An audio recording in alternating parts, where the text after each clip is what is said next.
is we've all been taught to passively take in information, right?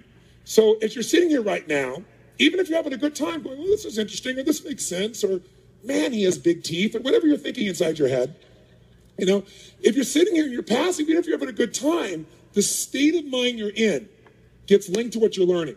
That's why when I work with people, if they're passive, they listen, even if they agree with you. Yeah, that makes sense. Yeah, that's really good. They get linked to that state. So later on, they feel equally inspired about doing it. Yeah, I should probably do that. Yeah, I should probably do that. So today, if you don't talk to your neighbor, you're out of business.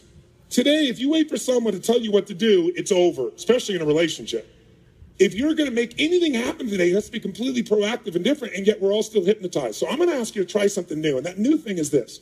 When we're doing this seminar right now, and we take some information in, if you listen to me passively, research shows you'll remember less than 10% of what I said within 3 months. In fact, some studies is less than 30 days, which basically means you wasted your night, and I did too. If you listen and take a few notes, research shows even if you ever read the notes again, it goes up to 40 to 50% retention, because just the physical act of writing it down drives the groove deeper in your body. If you listen and you take notes and you physically actively use your body, it goes up to 90 to 95%. That's like if you yell back the answer, if you engage your nervous system, because the groove goes into an active mode, not just a deeper memory. So I'm going to ask you a couple things. One is, if I ask you a question, if you would, yell back the answer. That's not so we have a rah-rah session here, because as I told you, I don't believe in positive thinking, but because it'll go deeper and your energy will be higher. How many will do this? Say aye. All those opposed? Motion's carried. Okay? Second thing is, if you really want to shift, then the fastest way to change your life is to get back in the growth mode. I don't care what it is. If you want to know what makes people happy, it's one word: progress. It's not achievement. Achievement gives you happiness for a moment, or maybe a week, or whatever. Whatever it is you think you've got, when you get there, it doesn't last. Because life is growth. We're either growing or we're dying. We all know the phrase, but it's because it's true. You know, phrases that have been overused and sound stupid at this point, the reason they've been overused is because they're accurate.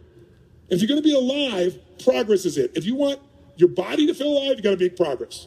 If you want your relationship to be alive, there's got to be progress. If people experience progress, they are happy. If they don't, they won't be. I don't care what they achieve. I don't care where they go.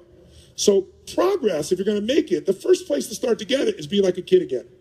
It's getting people to break their patterns. All the problems in relationships are based on patterns. You interrupt the pattern, it doesn't work, it's so easy. But to do that, you got to break your own. To do that, you got to have enough energy. So what I'm going to ask you to do is to be a kid again. Because when you're a kid, you try anything, right? Kids will do anything. If a kid tries something and it doesn't work, they don't feel like a failure. They just get up and try something else. But if an adult tries something and it doesn't work, they go, did anybody see that? No, never doing that crap again.